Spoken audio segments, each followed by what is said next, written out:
What is up, everybody? It's your boy Bruce Wulfe back with you again with another Dauntless tutorial.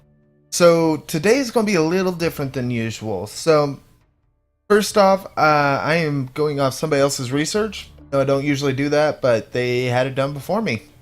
And I have tested through all of it. I spent about a week or so testing, well, not a week, but several days testing all of their data here to validate it.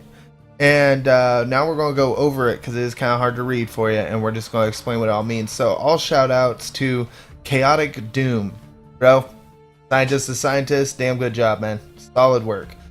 So what he did, basically, as it says right here, he went against 87 Rogue Nasher using the identical weapons. So the same weapon of each different type of weapon. So sword, hammer, chain blade, and axe. And what he did is over and over he fought the boss and took the times that it took for each one of like the moves, combos that you would do for each one, only killing the Nasher with those moves to figure out, you know, which was the best combo for each weapon, which weapon had the highest damage, and all of that. So I'm leaving it on this. If you want to read his abstract there, it's all there. So we're just going to go over this and take a look at it, and I'm going to explain to you guys all what it means and the key points to note on this. So, the legend here, DPS, damage per second, left click, stationary left click, forward left click, right click, so on and so forth. All these things are a thing. So, it starts with hammer. So, it took him 45 stationary left clicks to kill him, assigning the hammer a base damage value. Remember, this is just an abstract number because we don't have the exact number damage of anything. So yeah, what he did is he assigned an overall health pool of 10,000, right? So the same monster on solo with the same tier weapons, the 100 power weapons of the exact same type of weapon all the way across. So it's an abstract number, but it gives us something to compare between the two weapons. Make sense? Good. Stick with me now. Alright, so hammer. We're going to put its base damage at 222.22. Now then. So the right swing, just a stationary left click where he just swings the hammer. Action speed takes 1.23 seconds to swing. Damage multiplier is 1. So combos, there's no tons. 180.67 damage doing that. Now, you can see all of these go over it. So basically, we're just going to go over the basic combos and what they do. So his highest DPS combo is forward, right click, and FRC.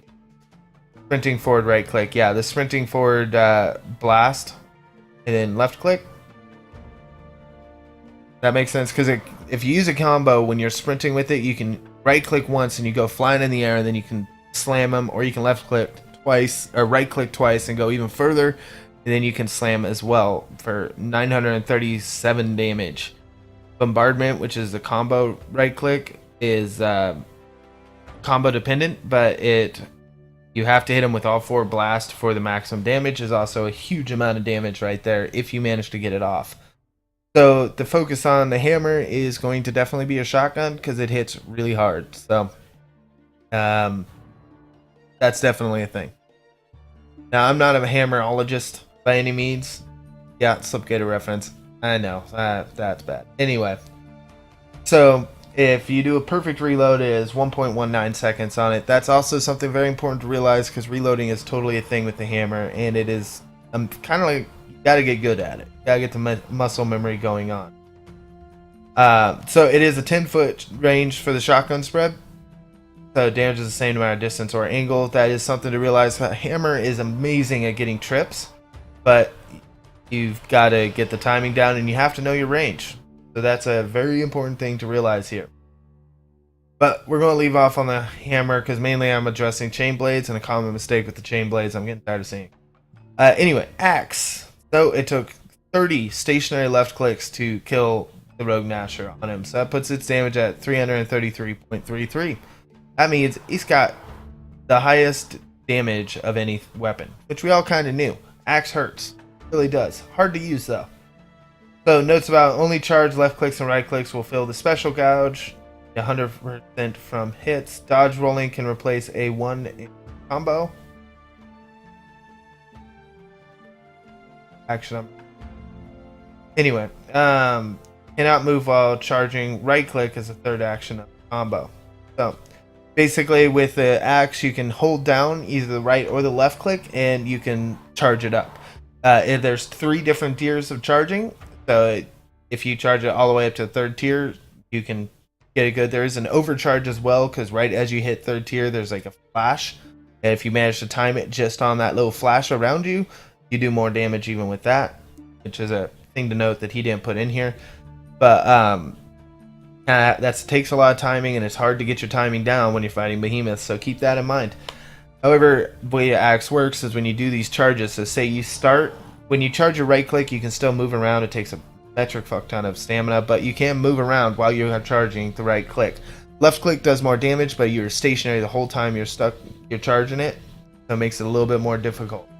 When you combo after that, so say you charge right click, you hit, and then you start your combo, there's like a couple different charge up points in there, so you can switch back and forth and keep a long charge combo going. That is what charges your special, your ulti meter up the fastest. So you always want to start your combo with the charge if you have the opportunity to combo. It's kind of important.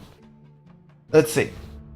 I think that's basics of that part. Let's see what combo does the most damage for him. It looks like his highest damage is Q, Great Axe Slam. 6% increase in damage while buff is active last 4 minutes. 50% of your charge up, it comes back if you miss with the hit. So that is another thing to realize with the axe. It's ulti. You hit with it, gives you a damage buff. So it gives you 6% of damage for 4 minutes. Okay. I'll take that. Now, if you charge it up again within those 4 minutes and then hit him with another ulti, it will do another 6%. You can do that 3 times. So you can get up, it goes white, border around your special thing, to yellow, border around your special thing, and then red, border around your special thing. So at max has almost 20% increase in damage for 4 minutes. That's kind of a thing. It is really difficult to do, and you have to be good with the axe to manage to pull it off. So keep that in mind. Like if you decide that you want to go with axe, axe is Bay. Axe is Bay. You're gonna want to go with axe the whole time. You're gonna have to practice. You're gonna have to be good at it. It's one of the more difficult weapons to use towards endgame, in my opinion. But it is a very strong weapon, and it's a blast to use. So why wouldn't you? Okay. All right. Let's see. The overhead smash, the combo. Y'all know that one. Let's see. Combo totals. Action speed, how long it takes. Let's see. So the normal one is the lunging one. Anyway, it's all right in front of you. I made the points here.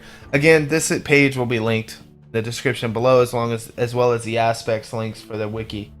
But I just wanted to put in little things that he hasn't said yet on his research, just to accent it, if you will.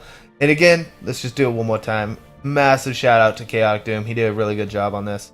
Sword. All right, so the Q, his ulti, quote ulti. I'm just gonna call him ultis. I'm gonna stop doing this because it's annoying me as well. I'm sure it's annoying you guys. But it adds 20% elemental damage to the left click and 15% more elemental damage to the right click. Very important if you're using an elemental strength weapon like electric versus fire. We'll go into that later. It increases your everything. It also will increase your attack speed to all attacks, and you can max that up to 6 seconds. Let's see. You unfiled special stock when you get to 5 seconds of not doing damage. So yeah, as long as you're keeping your damage up, you're good. But when you go for a bit, you lose it, and that's kind of a thing. So sword has the potential to be is fairly easy to hit sword and take the highest DPS damage master person with sword, only if you can manage to properly do the ulti of it, because its ulti is mainly it's a hit. It hits pretty hard. It elemental blast, it goes 1064 damage. That's almost as high as the hammers. It's higher than the axes. It does a really good job. But the main thing is it does this damage move for you that then upgrades everything. So it is pretty much a big deal. They have one combo where you windmill slash left claw combo, or right, yeah, I think that's one where he slashes back and forth. That's a pretty powerful one, and you can use your, if it's a knockdown, you can do that for your entire stamina bar. So you can do it for a lot. It does a huge amount of charging to your ulti, and it does fairly good DPS. Not the best, but it's definitely the one you're going to want to get going. Again, don't rule out that the sword is also, just like the axe, difficult to use in the end game, because like you pretty much have to wait till they're tripped, because there isn't a lot of the end game bosses, the tier 3, let's call it tier 3 because it's not end game yet, game for right now. Anyway, the tier 3 guys are hard. Their damage opportunities are short, and you have to be close to them, and both the axe and the sword lack a lot of the mobility that hammers and chain blades have to get there, to get into the boss, basically get in range. But if you manage to pull it off, then you do a great job. And both of those have a really good chance, are really good at breaking pieces off, certain pieces. So it's worth doing, but again, if you're going to go sword, you got to dedicate to it, and you got to get good at it. That's just how it's going to be. Alright, so now my little baby here, chain blades. So technically, it's just regular left click. It took 72, base damage value 138, just slightly higher than the swords, slightly. But yeah, so basically with the ulti for the chain blade, I did it again. I told myself I wasn't going to do that. The ulti for the chain blade is one you can grapple basically to your target, and then if you're about to get smashed, you can ulti and do a huge backflip to get away from the bad guy, which will then save your ass, basically. So there is one thing to note, that this is, yeah. Oh yeah, the evade is a teleport dash type thing instead of a roll, but it's faster, but it does have delay on your iframes. So you gotta, when you get used to the chain blade dash and using the iframes to your advantage, it works out really well. But if you are get used to it and then you try and go for a hammer or an axe or something like that, you're gonna have a lot of trouble timing the iframes, because it's going to be a little bit faster. You're gonna have to get used to it. Something to remember, if you're coming for another weapon to get to chain blades, it's also a thing to remember, that you're gonna have to time for your iframes to be a little bit later than what you're using. Now, as a side note, you should almost never be just using the grapple, the Q, where he throws out both blades and pulls himself in. You should almost never be using that against a boss. You want to save those charges for your push, or your I need to get out now backflip. What you can do quite easily, though, is if you're doing your right click or your Y, I think it is, on controller, where he throws his chains out, if you time it to where you throw one of those out and you're swinging and it hits the boss, you press Q as soon as it hits, it will also grapple you in, and it won't cost you a charge. Optimally, that is what you're going to want to do to get into the fight, if you can. You just have to make sure it actually hits, make it happen. So if you're missing, it's not going to make it. That's just how it is. Let's see. So let's see. Yes, I say that. Okay. Blade spin. So that's left click 3 times, or X 3 times, and then hold right click or Y. Hold right click. So in keyboard, it's left click, left click, left click. He does this little weird spinny, and then hits, and then you hold right click, and he spins his blades hella fast and turns into a chainsaw. You will notice that it is about the lowest DPS combo we have. Now, so it's something to remember. It is the lowest one we got, and so you don't want to use it too much. But if you're trying to break a specific piece and you happen to be on that piece when they're knocked down or something, this does an amazing job at doing breaks, because even though it's lower damage, all of the damage is focused on one piece, whereas the blade, the cross chop is always want to do that. By the way, spin slash, that's a little bit higher for us, and that's a pretty good. The right windmill, that's the one. Left click combo, and where is it? Yeah, swinging blades. That is swinging blades. Swing Blades is the other one you're going to be using a lot of. It's a huge AoE, but it hits all over the place. It won't necessarily hit the piece you were trying to break off. Whereas the spinny blades chainsaw action is all on the piece you're trying to break, which therefore makes it a lot easier to break. Because if you're going all over the place, sorry, ignore that. Wow, ignore that too. You guys did not see that. Hey, we'll just edit that out. Edit that out. This is what problem happened when you're using screen capture. Anyway.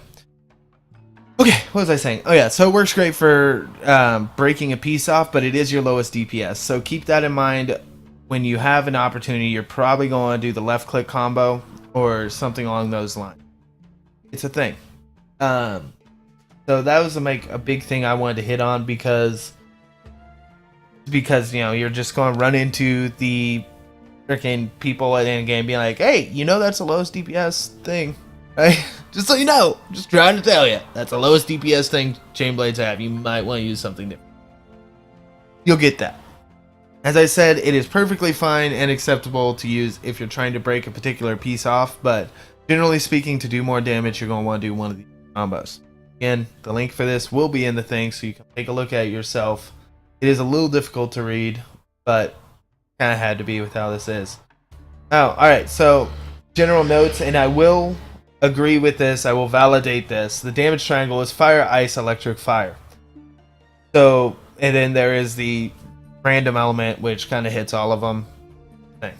But, yes, when you attack a fire with electrical, you're going to kill it faster. When you attack ice with fire, you're going to kill it faster, and when you attack electric with ice, you kill it faster. That's just how it is. I can't give you an exact number of, like, say I have a 440 power Zaga blade versus a 390 Pangar blade, and I'm going against Zaga. I can't tell you for sure if the Pangar blade will be better than the higher power Zaga or what. I can't tell you an exact number on it. But if you're using a 440 Zaga and a 440 Pangar, the Pangar will do better. I don't know the percent yet, though. I haven't figured out a way to properly test it yet. But that's a thing. Alright, so there also is the whole thing with your different weapons have different amounts of elemental damage. So if you look at a Zaga that you've up, or Ember. Ember's a good one. Ember starts at 10 and 10. 10 physical, 10 of fire. As you upgrade it, it will slowly get around to where it is not that way. So where I think my Ember blades are, I do 8 physical and 12 or 14 fire. So it increases as you're leveling up. The elemental damage will increase, which will make it more effective against its weaker, so say an ice, than the equivalent value of a 10-10, even if it is another fire weapon because it has increased fire damage. So, alright. Hammer right click against only one power behemoth head talent required the same quantity of hits against the rogue Nasher before killing it, suggesting that there are no weak points specifically. However, it is still possible this is only true for rogue Nasher, while other behemoths actually do have weak spots. Yeah, they don't really. Bone cutting an elemental damage. Picking up on an Aether Wisp will fill up your lantern by 7.7%. If you pick up 13 wisps, your lantern will be full. Furthermore, attacking sheep does not fill your lantern or special queue for axe or sword. Chainsword does gain special from sheep, so they will glow blue with what appears to be aether when within approximately 10 feet of you. However, attacking a behemoth after it has been slain still does fill both your lanterns and special. So that one's very important for the 2 behemoth quests. So that you kill one behemoth and now you're trying to charge your lantern and your special is low and all that. Go over to the other behemoth's body and unload on it. Do some combos. It's not hitting you back. It ain't running away. It'll level up. It'll fill up your shit. Do it. It works. Yeah, behemoths will chase after you indefinitely. If a behemoth is looking at you and running after you, say Firebrand Cherog, he's doing his little fire jets thing, and he's mad at you and he's chasing you. Just run backwards. Look him in the face with run while you're running backwards, and you can basically just keep him to where he's following you and just running instead of doing any of his other stuff. This works really good for actually doing damage on him because he's chasing one person Somebody else can be running behind him like a chain blader behind him on his ass, on his tail, and just swinging at him and getting some. I mean, they're little piddly hits, but you can get the hits in on him safely at that point. Also, while they're doing the chase thing, they won't do as many attacks because they're thinking you're almost in range but not quite in range, so they don't know really what to do, a long range attack or a short range attack. If left alone around two, it's one day the cracks appeals will. Oh yeah, that's the thing. So if you do a tree thing like Deadeye, a lot of people try doing the stupid. They're gonna hide in the trees and stuff. If you were outside of his combat zone and for long enough, even if you're doing damage to him, he will run back to his little either crack in the ground and he'll take a drink. He will recover 8% of their max health doing that.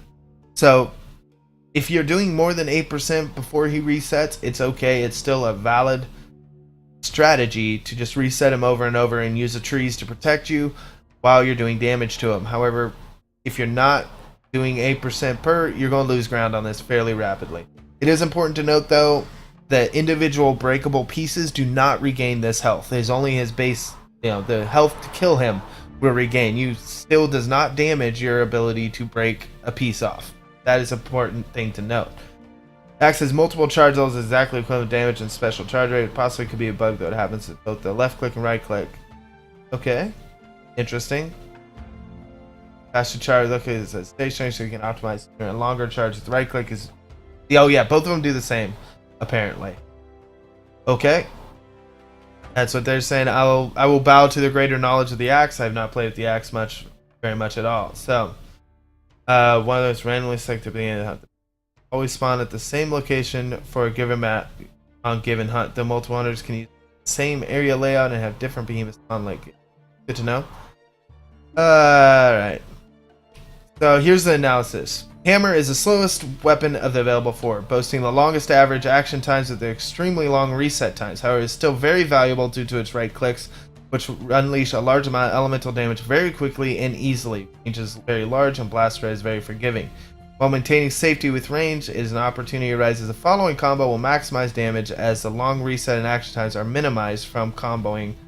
Reload if necessary to ensure you have 4 blast charges available. Escape blast into the target, sprinting right click, completed with an aerial strike, mid-air left click, straight into forward left click combo. Finish with the bombardment, right click. My recommendation for this weapon is to play safe at a distance, use right clicks in order to stay safe until the behemoth staggers, giving you an opportunity to use your maximum damage combo up close, then retreat back to safety. You have confidence while being up close to the behemoth in the forward left click combo, slightly higher DPS than right clicks due to reload time. Plus you can unleash your bombardment after the left click combo for a burst in damage anyways because of the emphasis on using blast for most of your damage. A strong elemental weapon, especially one that is super effective against your target, is strongly recommended. I agree with all of that. Axe appears to be a relatively fast weapon on the surface. It turns out to be very risky in order to maximize DPS, which it has an abundance of. Very high risk and very risk reward based. If you can use its fast move set with low reset times to play safe, but its damage only really comes out once you start charging. That's also very true. And I will just kind of leave this one here. Use your use your special whenever, as often as possible. Make sure to hit a behemoth so that you get the passive buff. High damage weapons will excel regardless of elemental or physical blast, as you use both often in your combos. The elemental will help with your neutral game with the charge first actions, and physical will simply up your damage against all behemoths regardless of their elemental affinity. Breathing is good. Sword essentially has 2 modes, raise and raise. Its left click are abysmally weak, but very quickly fill your special, allowing you to do massive damage. The great thing about the sword is that even though it is less maximum damage than its heavier counterpart, it is very quick, allowing you to move in and attack and still reset fast enough to escape after, meaning you don't rely on staggers and openings to do maximum damage. I'll give it that. Rapid strikes, right click, left click times 10 is not good for DPS, but will rapidly fill your special if you can land many blows. So use this when your stocks are low and your target is stationary. Yep, that's a slashy I was talking about to charge your stuff up. That's great when they're tripped, and also does a great job breaking stuff. Chain blades are the fastest weapon to date, so much of the dodge roll normally available is replaced with an instantaneous blink. This blink is great for quick maneuvering, such as getting close to a specific part of a behemoth or even just getting around the map faster, but cannot be used as easily to escape. It is delayed by 4 frames. And you cannot dodge through incoming attacks, you must be fully out of the way.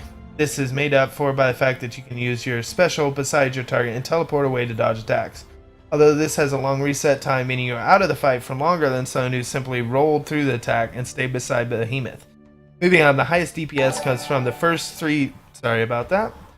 The highest DPS comes from the first 3 actions of the left click combo. Though viable to begin, your special and blink allow you to stay on your target for the majority of the fight. So use the aforementioned combos to relentlessly cut down the behemoth.